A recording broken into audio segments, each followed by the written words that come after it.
안녕하세요 여러분.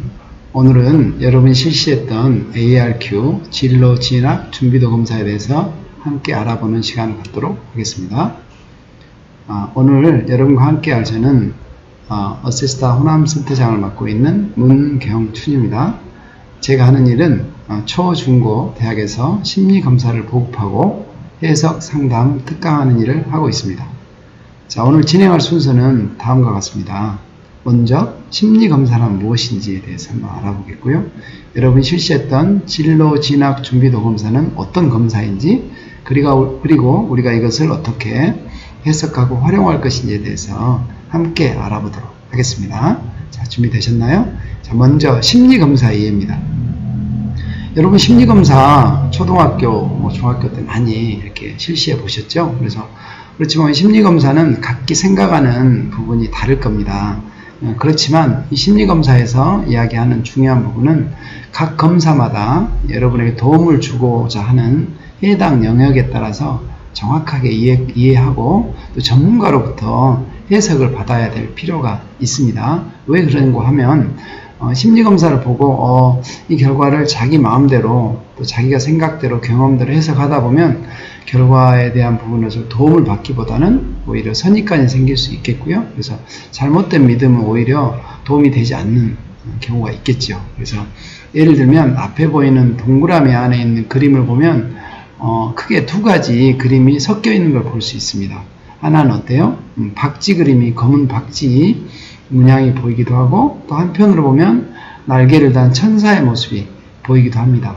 그렇기 때문에 그런 것처럼 심리검사도 여러분이 보는 각도에 따라서 또 본인의 어떤 자의적인 해설을 하게 되면 보고 싶은 것만을 볼 수도 있겠고요. 또 제대로 보여야 될 것을 잘못 해석하는 위험도 있기 때문에 오늘 제 설명을 잘 들으시고 심리검사를 제대로 이해하고 나에게 적용하는 그런 시간이 되었으면 좋겠습니다. 자, 다음은 심리검사의 또 꼭 중요한 것 중에 하나가 점수입니다. 자, 점수는 학교에서 이야기하는 교과목, 성적 점수와는 다릅니다. 학교의 교과목 점수는 어때요? 자기가 이렇게 본 성적의 점수에 따라서 나오겠죠. 그래서 그 점수를 해석할 때, 예를 들면 어때요? 50점 정도, 40점 정도, 이렇게 점수 차가 높을수록 좋다라고 이렇게 생각할 수 있겠지만, 우리 심리검사에서는 어때요? 내가 또래 학생에 비해서 어느 위치에 있나 이것을 파악하고자 하는 겁니다. 그래서 내가 낮게 나온 부분은 높이면 되고, 또 반대로 또 어떤 부분에 있어서 보통인 부분은 또 높여야 될 부분이 있고, 그래서 각각의 점수에 대한 해석도 달라지겠지만 크게 자 50점이 딱 중간이고요. 40에서 59점 사이가 그렇죠? 가장 여러분 보면 많은 면적을 차지하고 있죠. 그래서 어떤 검사를 하더라도 실은 이 부분에서 정확한 검사를 한다면 가장 많은 그렇죠? 그 사람이 분포되어 있는 경우가 바로 40에서 59점대이다. 그래서 우리가 이걸 해석할 때는 보통 수준이다라고 이렇게 해석하는 거고요. 자, 60점이 넘어간다. 60점이 넘어가면 69점 사이는 높은 수준이다. 그렇게 많지 않죠? 자, 더 위로 올라가 보겠습니다. 자, 이 70점 이상 넘어가면 우리 심리검사에서는 매우 높은 수준이다. 어느 정도 높냐면요. 어때요? 10명 중에 어때요? 한 2명 정도에 해당되는 부분이기 때문에 매우 높다고 할 수 있겠죠? 자, 반대로 30에서 40 구간에 정확하게 말하면 30에서 39 구간은 낮은 수준이다 라고 해석하고, 자, 어떤 부분의 항목이 30점 미만이라면 매우 낮은 수준이다 이렇게 이해를 하시면 되겠습니다. 자, 다음은 우리가 ARQ 진로 진학 준비도 검사에 대해서 본격적으로 이해해보는 시간을 갖도록 하겠습니다. 자, 여기 보면 다양한 직업군에 대한 이미지가 있는데요. 자, ARQ 말부터 알아보면 자, Admission Readiness Questionnaire. 자, Admission이란 건 어때요? 자, 입학, 들어와도 좋다 이런 그런 의미를 나타내고, Readiness는 우리 준비 ready go 할 때 ready처럼 준비. 그다음에 question에는 영어로 우리말로 번역하면 테스트, 검사 같은 의미입니다. 그래서 진로 진학에 대해서 얼마나 준비가 되어 있는지를 파악할 수 있도록 도움을 주는 검사다. 이렇게 크게 이해를 하시면 되겠습니다. 자, 그러면 이 검사를 통해서 알 수 있는 것도 어떤 건가요? 내가 지금 진로 진학에 대해 결정을 했나? 아니면 아직 결정을 하지 못했나? 결정을 했다면 어느 정도 확고한 결정을 했나? 아니면 그냥 보통의 결정을 했나라는 부분들을 알 수가 있겠고요. 또 한 가지는 자, 나의 진로 진학에 대한 선택과 결정하는 스타일. 부모와 이렇게 어떻게 보면 상호 이렇게 협의를 해서 하는지 독립적으로 하는지 이런 스타일도 볼 수 있겠고요. 또 미래에 내가를 설계할 때 진로 진학을 설계할 때 계획을 세울 때 방해되는 요소는 무엇이라고 생각하는지에 대해서도 알아볼 수 있겠습니다. 끝으로 여러분 진로 선택을 할 때 어떤 부분을 중요하게 생각하는지 이런 것들 순위를 또 아실 수 있겠고요. 또 진로 진학 선택의 방해 요인들도 더불어 파악할 수 있는 검사입니다. 그렇지만 어디까지나 이걸 검사에 나온 결과를 나의 모습이다로 이렇게 100% 받아들이기보다 어떤 부분이 나에게 이 검사 결과로 반영되어 있는지 또 그리고 검사 전에 알 수 없었던 새로운 사실은 어떤 부분을 파악하고 있었는지 이런 부분들을 이 검사 결과를 확인하면서 하나하나씩 파악해 보시면 좋겠습니다. 자, 그럼 본격적으로 검사 결과를 어떻게 해석하고 활용할 것인지에 대한 부분으로 넘어가겠습니다. 자, 여러분에게 나가는 검사 결과 프로파일은 결과표는 다음과 같이 되어 있습니다. 자, 해석하는 순서는 그쵸? 자, 먼저 이 검사 결과에 대해서 자기 것인지 확인을 하고 자, 두 번째는 어때요?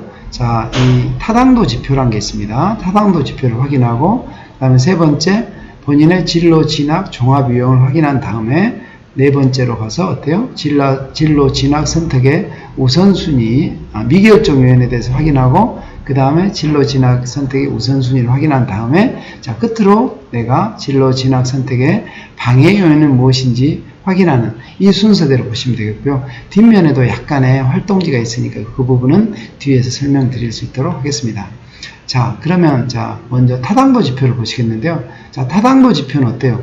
자, 크게 일관성, 부정편향, 긍정편향, 총응답수로 되어 있습니다. 첫 번째는 일관성 지수는 여러분이 검사를 할 때 얼마나 일관되고 성실하게 응답했는지를 측정하는 겁니다. 그래서 자, 35점 이상이면 어느 정도 일관되게 검사를 했다고 볼 수 있겠고요. 반대로 자, 35점 미만인 경우 어때요? 여러분이 검사에 대해서 약간의 또 뭔가 그 문항을 제대로 이해하지 못했다거나 또는 일관성 이렇게 유사한 문항에 다른 응답을 했을 수 있다는 부분이 여러분이 한번 자기 자신을 뒤돌아보시기 바랍니다. 두 번째, 부정편향 지수는 뭐냐면 자, 응답을 할 때 내가 현재 나의 수준보다 좀 지나치게 부정적으로 응답을 하지 않았을까라는 이런 부분인데요. 4점 이상이면 이런 부분을 한번 뒤돌아볼 필요가 있겠습니다.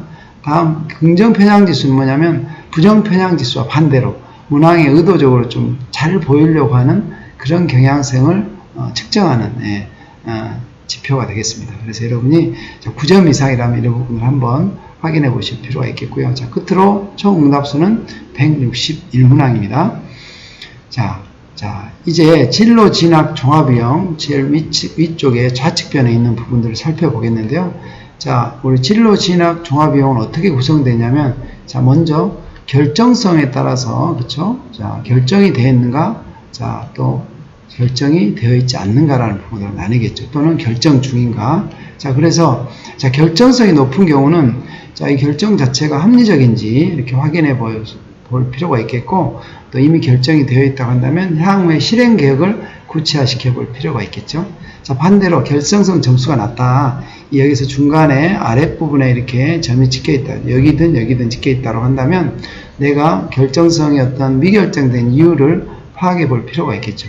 자, 그러면 자, 미결정인 학생들 먼저 위주로 먼저 말씀을 드리겠습니다. 자, 미결정인 경우는 이렇게 이 검사에서는 5가지 형태에 있어서 미결정일 수 있다라는 거고요. 자, 이 학생에 보면은 높은 게 매우 높은 게 하나가 있고 자, 높은 게 또 하나가 있는데요. 자, 그래프로 보면 이렇게 이 반원에서 이렇게 길게 뻗어나가는 그래프, 그렇죠? 그러니까 어떤 것인지 여러분 가장 길게 나간 거, 그 다음으로 길게 뻗어나간 게 뭔지, 그리고 점수가 아까 말씀드렸죠? 이 심리검사에서는 60점이 넘으면 높다라는 거고요. 자, 70점이 넘으면 매우 높은 경우죠. 그럼 이 학생의 경우는 어때요? 75점이니까 매우 높은 거겠죠? 그래서, 자, 또 하나는 높은 게 였죠? 네. 외부의 불확실성에 대한 점수도 또래 학생에 비해서 63점이기 때문에 높다고 할 수 있겠습니다. 그래서 높게 나온 이유를 한번 확인해 보시기 바랍니다. 자, 이렇게 한번 스스로 내가 진로 결정에 어려움을 느끼는 이유는 뭐다라는 거 한번 직접 작성해 보시면 좋겠고요. 자, 하나씩 미결정 요인들을 확인해 보도록 하겠습니다. 자, 가장 먼저 나오는 게 외부 불확실성인데요. 그렇죠. 자, 우리가 세상이 또 기술이나 또 이런 부분들이 굉장히 빨리 변하기 때문에 여러분이 그렇게 생각할 수 있어요. 이렇게 빨리 바뀌는 세상에서 내가 어떤 걸 결정할 수 있나라는 그런 이유 때문에 미결정을 할 수 있다는 거죠.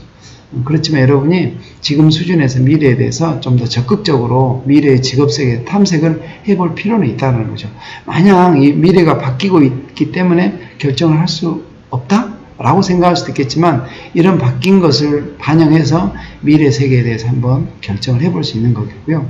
또 한 가지는 우리가 결정하려면 책임이 따르게 되어 있습니다. 그래서 또 책임이 따르다 보면 결정을 하지 않으려고 하겠죠. 그래서 이 말이 바로 책임 회피입니다. 그렇죠. 여러분, 뭔가 내가 잘못을 했을 때, 내가 그런 의도가 없었다고 한다든가, 또는 나에게 그런 책임이 없다고 회피하는 그런 경향을 보이는 것처럼, 여러분의 진로에 대한 부분도 그런 무거운 책임감 때문에 결정을 미룰 수 있다. 그래서 이게 바로 결정을 못하는 이유가 될 수도 있다는 거죠. 그렇지만 여러분이 한번 처음에 완벽하게 결정을 내릴 수는 없겠죠. 그래서 자주 이런 결정들을 해보는 노력을 기울일 필요가 있겠다라고 하겠습니다. 자, 다음은 부정적인 직업관이 결정을 못 내리게 하는 이유가 될 수 있습니다. 그래서 직업은 그냥 돈을 버는 수단이야. 뭐 직업 따위는 필요가 없어. 그냥 편하게, 그쵸? 여러분이 자주 이야기하는 뭐 건물주, 그쵸? 뭐 재벌이세 이런 것처럼 직업 자체에 대해서 일을 통한 얻을 수 있는 즐거움, 또 경제적인 또 부분도 있겠고요. 도움을 받을 수 있고 그 중요한 요소 중에 하나죠. 또한 이를 통해서 의미와 보람, 또 사회에 기여해가는 여러 가지 직업에 있어서 좋은 부분들을 내가 혹시나 놓치고 있지 않은지 살펴봐야 되겠습니다. 자, 다음은 자신감이 부족해서일 수 있어요. 결정을 못 내린 이유가 내가 어떤 직업을 하려는 이런 능력이나 이런 게 필요한데 나에게 그런 부분이 부족해라는 이런 생각이 혹시 없는지 한번 살펴볼 필요가 있겠고요. 자, 다음은 일반 불안 요인. 우리가 그렇죠. 미래를 생각하다 보면 그렇죠. 한 치 앞도 내다보기 어렵기 때문에 이런 불안적인 요소 때문에 결정을 못 내릴 수도 있다. 그래서 이런 불안의 원인들을 잘 탐색해서 해결할 필요가 있겠습니다. 그래서 우리가 미결정이 되는 요인에 있어서 외부 불확실, 책임 회피, 부정적 직업관, 자신감 부족, 일반 불안. 여러분 어떠세요? 결과표에 60점 이상, 또 70점 이상 나온 부분이 있는지 한번 살펴보시기 바랍니다. 자, 이렇게 해서 우리가 진로 진학 종합 유형에 대해서 한번 살펴보자면 자, 독립성과 상호 의존성 쪽의 측면으로 또 볼 수가 있겠습니다. 자, 독립성과 상호 의존성을 어떻게 나누냐면 자, 독립성이라는 부분은 결정을 할 때 진로 진학에 대한 결정을 스스로 한다는 겁니다. 그래서 물론 독립성이 나온 우리 학생들도 부모님이나 주변에 나오고 영향력 있는 사람과 도움을 받을 사람과 충분히 이렇게 협의는 할 수도 있겠지만 그 결정 자체는 오롯이 혼자 해야 된다 이런 생각을 반영한 걸 하겠죠. 자, 그렇지만 독립성이 또 지나치게 높을 경우 지나치게 높다는 것은 65점, 70점 이상 되는 경우는 이 결정 자체가 충분한 자기에 의한 합리적인 결정인지 한번 되돌아볼 필요가 있겠고요. 또 반면 상호 의존성 점수가 높은 상호 의존성이 높다는 건 뭐냐면 내가 진로 진학 결정을 할 때는 나 혼자보다는 부모님과 적절한 논의를 해서 결정을 해야 된다는 건데 너무 또 상호 의존성이 높은 경우 예를 들면 65점, 70점, 75점 이렇게 상호 의존성이 높은 경우는 내가 이런 결정을 할 때 나에 대한 주도성은 없고 또 부모님에 대해서 반대로 부모님에 대한 의존을 전적으로 하고 있지는 않은지 이런 부분에 대해서 살펴볼 필요가 있겠죠. 자, 그렇게 해서 우리가 결정성과 미결정성, 또 독립성과 상호의존성을 이렇게 조합을 해서 네 가지 진로 진학 종합 유형을 도출하게 되는데요. 그 중에 가장 첫 번째 나오는 게 독립적 결정성입니다. 독립적 결정성은 어때요? 자, 독립성이고 독립적이고 결정성이 높기 때문에 자, 스스로 판단해서 진로 진학을 결정하는 스타일이고 어느 정도 결정을 내린 상태로 하겠죠. 자, 이런 경우 유형의 학생이 좀 유의해야 될 부분 어때요? 지나치게 이 점이 어때요? 이 위쪽 부분에 찍혀있다. 이런 경우는 이 부분에 대해서 합리적인 의사결정인지 하고 그렇죠? 또 부모하고 이런 부분에 있어서 상의가 필요한 부분은 없었는지 내 독단적인 결정을 안 했는지 이런 부분도 한번 살펴보면 좋겠고요. 자, 이런 것이 어느 정도 합리적이라고 한다고 한다면 자, 구체적으로 계획을 세워서 자, 추진해 나가면 되겠죠. 자, 두 번째, 독립적 미결정성.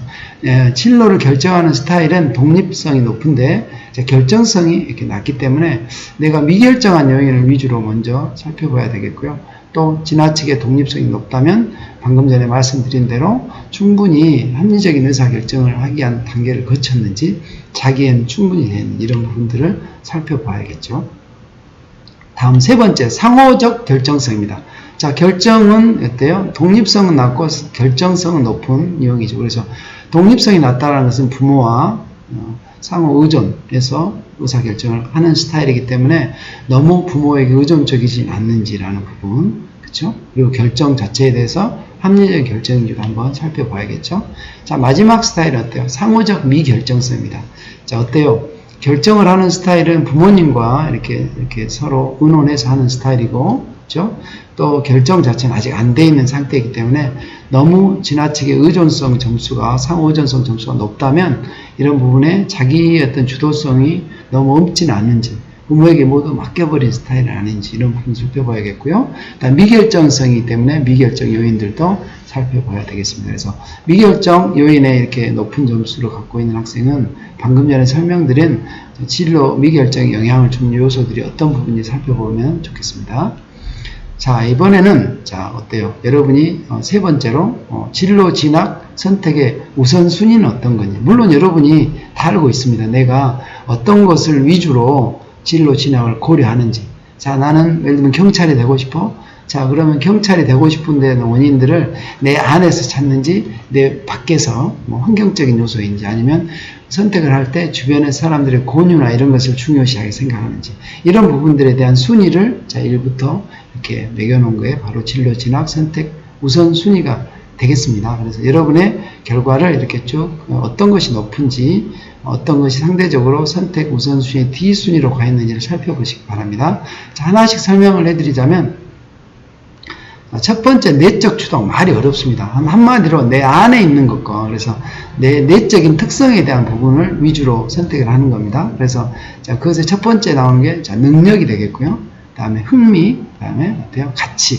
이런 것들을 중요시하는 내 진로 진학 선택에서 우선순위에 해당이 되는지 한번 보시기 바라고요. 다음, 외적 자원입니다. 그래서, 자, 우리가 진로 선택을 하는데, 내 안에 있는 것만으로 이렇게 결정을 할 수도 있겠지만, 내 주변에 선택을 할 때 필요한 요소들이 있죠. 그 중에 하나가 성적이죠.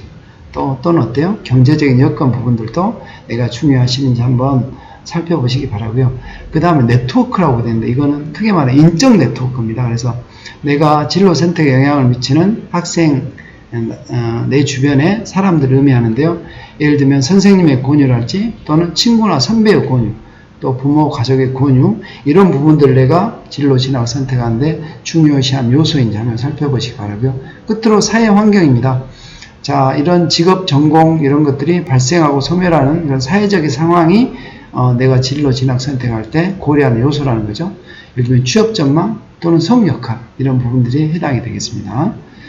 자, 마지막으로 여러분이 진로 진학을 선택할 때 방해하는 요소들, 방해라고 생각하는 요인들이 무엇인지를 보여주는 결과표입니다. 자, 한번 열어보겠습니다. 네.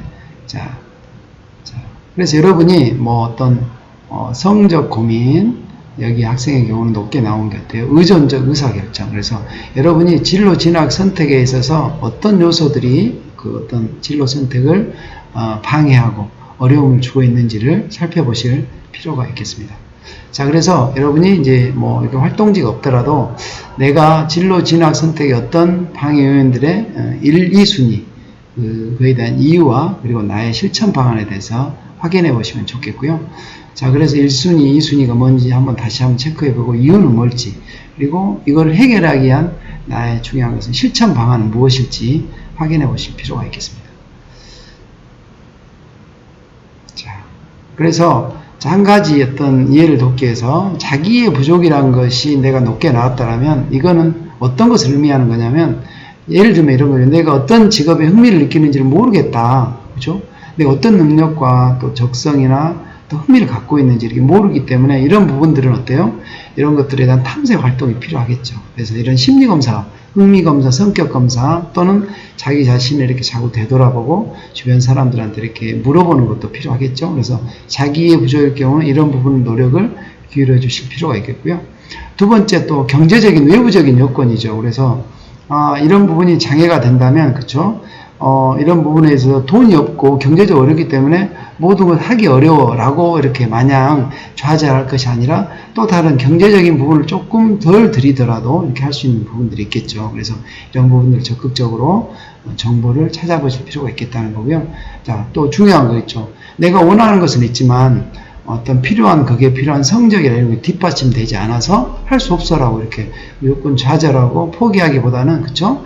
가령 내가 정말 정확히 하고 싶은 거기에 그 필요한 전공 또 그런 대학에 가야 되는데 현재 내 성적이나 이런 부분들이 뒷받침되지 않아서 못한다라고 이렇게 생각할 게 아니라 이런 부분을 약간 우회적으로 갈 수 있는 조금 더 수준의 낮은 같은 계열이나 분야에서 이런 부분들을 찾아볼 필요도 있겠죠. 그래서 성적 수준에 따른 진로 대안도 탐색해 보면 된다는 거고요. 자, 의존적 의사결정. 이거는 뭐냐면 내가 주도적으로 결정을 내리지 못하는 것 자체가 끌려가는 이런 것 때문에 내가 진로 선택에 방해를 있다고 생각할 수 있습니다. 자, 이런 부분들 어때요? 자신과 성향에 대해서 그렇죠? 정확한 정보를 수집해서 신중하게 의사결정을 할 연습을 해볼 필요가 있겠다는 거고요. 자, 마지막으로 성 역할에 대한 고정관념. 자, 남자는 말이야 이런 직업을 해야 돼. 또 여자는 말이야 이런 직업을 해야 돼. 이런 부분들이 오히려 내가 진로 선택에서 방해되는 요인들이 있을 수 있기 때문에 이런 고정관념이 있다면 적극적으로 극복해 나갈 필요가 있겠습니다. 자, 앞에 말씀드린 대로 이 검사지의 뒷면에는 진로 선택의 요소에 대해서 여러분이 직접 탐색해 볼 수 있는 그런 활동지가 마련되어 있으면서 이런 의미에 대해서 모르시겠다는 부분은 이 부분에 대해서 설명을 한번 읽어보실 필요가 있겠고요. 자, 내가 중요하게 생각하는 진로 선택의 요소들, 방해 요인들 관련된 진로 선택 우선순위와 관련된 부분들을 이렇게 연결해 볼 필요가 있겠습니다. 연결해 볼 필요가 있겠고요. 자, 그 밑에 부분은 자, 내가 선택한 직업에 대해서 어땠죠? 이런 부분들이 중요하다고 생각했다는 것들을 직접 써보는 활동들을 해볼 수 있도록 이렇게 활동지가 마련되어 있습니다. 이 부분도 함께 해보시기 바랍니다. 자, 여러분, 자, 이렇게 짧은 시간일 수도 있고 여러분한테 긴 시간이 될 수도 있었겠지만 검사 결과를 통해서 여러분 혹시 새롭게 알게 된 부분이나 내가 자, 이 부분은 좀 더 노력해야 될 부분을 혹시 발견하셨나요? 네. 자, 우리가 이 검사를 하는 목적은 그렇습니다. 이 검사를 결과를 통해서 한 가지라도 여러분이 진로 진학 준비를 위해서 필요한 부분들을 발견했느냐는 건데요. 자, 여러분, 자, 이 검사 결과가 조금이라도 여러분 진로 진학 선택에 도움이 되셨기를 바랍니다. 아무튼 저는 여러분이 앞으로 긴 시간 동안 또 여러분이 많은 절차와 단계를 거쳐서 진로 진학 준비를 해 나가실 또 여행을 해 가실 건데요. 저는 여러분이 이 진로 진학 준비 과정에서 설령 어려움이 있더라도 정말 이런 부분을 하나하나씩을 극복해 나가실 수 있도록 보이지 않는 응원을 해드리고 싶습니다. 여러분 힘내세요. 자, 영상을 시청해 주셔서 감사합니다.